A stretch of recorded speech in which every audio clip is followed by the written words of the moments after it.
Shri Anil boss, ഇപ്പോൾ ഈ കോടതിയുടെ നടപടി അതിനെങ്ങനെയാണ് കോൺഗ്രസ് കാണുന്നത്?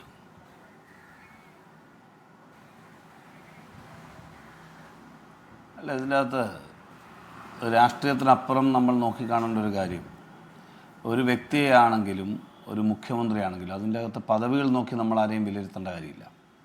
ഒരു കേസിൽ കസ്റ്റഡിയിലെടുക്കുന്നു, കസ്റ്റഡിയിലെടുക്കാൻ അധികാരമുണ്ട് എന്നിരിക്കെ ആ 90 ദിവസം പിന്നിട്ടിട്ടും കസ്റ്റഡിയിലെടുത്തവർക്ക് പോലും കോടതിയെ ബോധ്യപ്പെടുത്താൻ കഴിയുന്നില്ല എന്നത് ഏറ്റവും പ്രാധാന്യത്തോടുകൂടി നമ്മൾ നോക്കിക്കാണണം. ഇന്ന് വരെ ഒരു തെളിവ് സമർപ്പിക്കാൻ കഴിഞ്ഞു. ആം ആദ്മി പാർട്ടിയുടെ പ്രതിനിധി പറഞ്ഞത് അവർ ജയിച്ചു അല്ലെങ്കിൽ സത്യം ജയിക്കും എന്ന് പറയുന്നതിൻ്റെ കാരണം എന്താ? ജാമ്യാപേക്ഷ ഇല്ല, ഈ കേസിൻ്റെ അറസ്റ്റിനെയാണ് ചലഞ്ച് ചെയ്യുന്നത്. അപ്പോൾ അറസ്റ്റ് ചെയ്യുന്ന നടപടിയെ ചലഞ്ച് ചെയ്തുകൊണ്ട് പോയിട്ടും ഇത്രയും ദിവസമായിട്ടും ആ അറസ്റ്റ് ചെയ്തത് ശരിയായ മാർഗത്തിലൂടെയാണെന്ന് കോടതിയെ ബോധ്യപ്പെടുത്താൻ ഇ ഡിക്ക് കഴിഞ്ഞു. അതിനാവശ്യമായ അനുബന്ധമായ തെളിവുകൾ സമർപ്പിക്കാൻ കോടതിക്ക് മുമ്പാകെ ഇ ഡിക്ക് കഴിഞ്ഞില്ല എന്നാണ് നിലവിലുള്ള കാര്യങ്ങൾ നമ്മളെ ബോധ്യപ്പെടുത്തുന്നത്. ഒരു പ്രത്യേക സാഹചര്യത്തിൽ തെരഞ്ഞെടുപ്പുമായി ബന്ധപ്പെട്ട അരവിന്ദ് കെജ്രിവാളിന് ജാമ്യം കൊടുത്തു എന്നുള്ളത് ശരി. മെയ് മാസം ഇത് തീർപ്പാക്കുമെന്ന് പറഞ്ഞില്ലേ? എത്രയും വേഗം ഇത് തീർപ്പാക്കുമെന്ന് പറഞ്ഞു. തീർപ്പാക്കാൻ കോടതിക്കും കഴിഞ്ഞില്ല. കോടതിയിലുണ്ടാകുന്ന നടപടിക്രമങ്ങളിലെ ലാഗിങ്ങിനെ ഞാനിപ്പോൾ ഈ ചർച്ചയിൽ വിമർശിക്കാൻ ഉദ്ദേശിക്കുന്നില്ല. പക്ഷേ മെയ് മാസം അന്തിമമായി തീർപ്പുണ്ടാക്കുമെന്നാണ് നാം പ്രതീക്ഷിച്ചത്. ഉണ്ടായോ? അദ്ദേഹത്തിന് കൊടുത്ത കണ്ടീഷൻ കഴിഞ്ഞിട്ട് എക്സ്റ്റൻഷൻ ചോദിച്ചിട്ട് കൊടുത്തോ? ഇല്ല. അപ്പം സ്വാഭാവികമായും കോടതിക്കും ഇതിൻ്റെ അകത്തൊരു തീർപ്പിലെത്താൻ കഴിഞ്ഞിട്ടില്ല.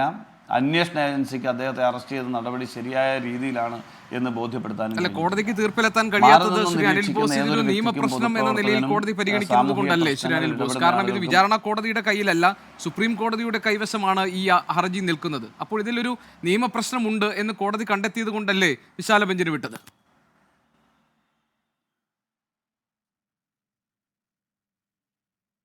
തീർച്ചയായിട്ടും അത് പോസിറ്റീവായിട്ടാണെന്നേ നമ്മൾ കാണുന്നത്. നമ്മൾ പറഞ്ഞത് നിലവിൽ അന്തിമമായി തീർപ്പ് കൽപ്പിക്കുമെന്ന് കണ്ടീഷൻ പറഞ്ഞത് ഏതെങ്കിലും രാഷ്ട്രീയ പാർട്ടിയാണോ? ഏതെങ്കിലും വ്യക്തികളാണോ?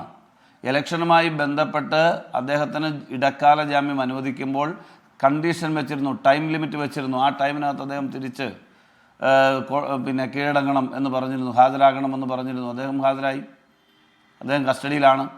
അപ്പോൾ ആ കസ്റ്റഡിയിലിരിക്കെ തീർപ്പ് കൽപ്പിക്കുന്നതിന് കഴിഞ്ഞില്ല എന്നാണ് ഞാൻ സൂചിപ്പിച്ചത്. അത് നിയമപ്രശ്നമാണ്.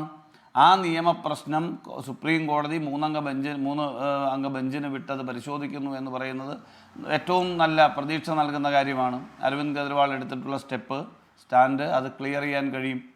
കാരണം ആ വലിയ ഗൗരവത്തോടു കൂടി ചർച്ച ചെയ്യണം. കാരണം ഒരു ഏജൻസിക്കുള്ള അധികാരങ്ങളെ രാഷ്ട്രീയപരമായി ദുരുപയോഗം ചെയ്യുന്നു എന്നാണ് നമുക്ക് ഈ സന്ദർഭങ്ങളിൽ മനസ്സിലാകുന്നത്. ഈ പരാതിക്ക് ആധാരമായ കാര്യങ്ങൾ ഉണ്ടായി അല്ലെങ്കിൽ പരാതി ഉണ്ടായി എന്ന് പറയുന്നത് എത്രയോ കാലം മുമ്പാണ്.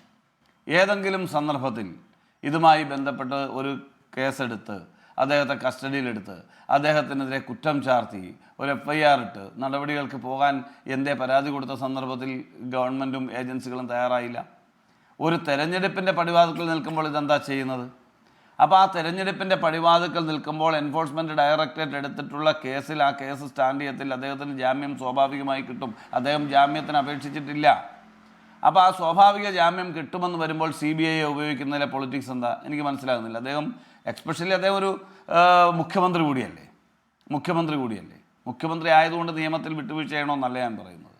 പക്ഷേ എൻഫോഴ്സ്മെൻറ്റ് ഡയറക്ടറേറ്റ് എടുത്ത കേസിൽ അദ്ദേഹം അപേക്ഷിക്കാത്ത കാര്യമാണ് ജാമ്യം.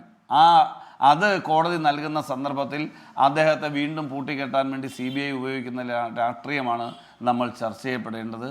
അതാണ് നമ്മൾ പരിശോധിക്കേണ്ടത്. ഗവൺമെൻറ്റിൻ്റെ ദുരുപയോഗം ഈ കേസിലുണ്ട് എന്ന് പൊതുസമൂഹത്തിന് ബോധ്യപ്പെടുത്തുന്ന ഒരു കാര്യമാണ് ഈ നടപടികളിലൂടെ കാണുന്നത്.